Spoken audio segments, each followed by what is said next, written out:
I'm Hannah Wallace and welcome to Finextra.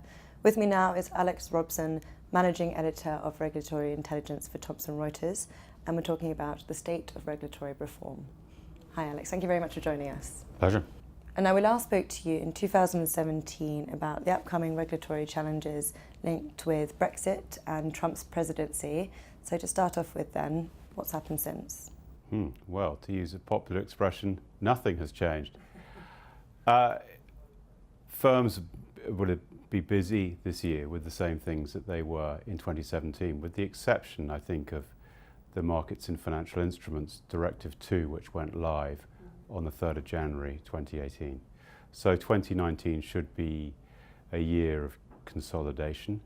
I think that with the Trump presidency, there was a fear, which has maybe been borne out a bit, that the era of multilateralism was slightly dead.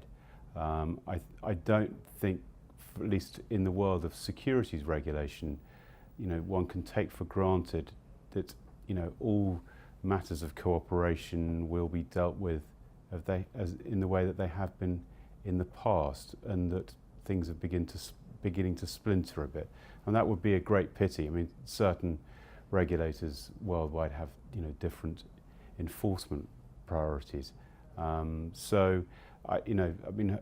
The Trump appointed a new chair to the SEC, Jay Clayton, and he's made it sort of clear that he probably isn't going to go after big ticket enforcement cases, which is not necessarily a message I think that people were hoping for, given that some of the bad behaviour on Wall Street in the past. All right, and what would you say will be the main regulatory developments for the year to come?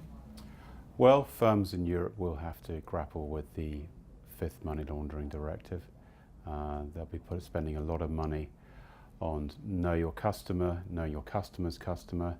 They will be consolidating their efforts to comply with MiFID II.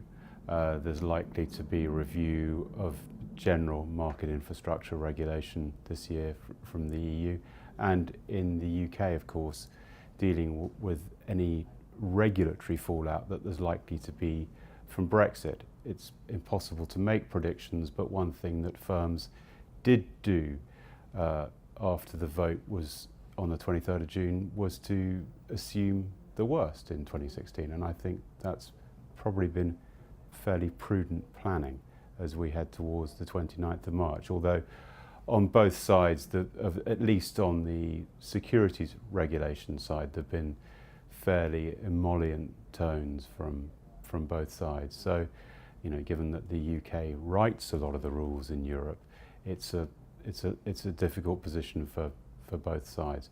So I think those will be the main things this year. And what about culture then? How important is that? Well, culture it's incredible that we're still having this discussion in a way, because we're nearly 11 years on from the global financial crisis, and one thing that was clear was that firms' culture just wasn't right. Well, if you look at the case involving the troubled Malaysian Sovereign Wealth Fund, 1MDB, you can see the sorts of trouble that Goldman Sachs got into over that. That's likely to settle sometime this year, I thought, and the numbers involved are going to be pretty eye-wateringly big, I would think,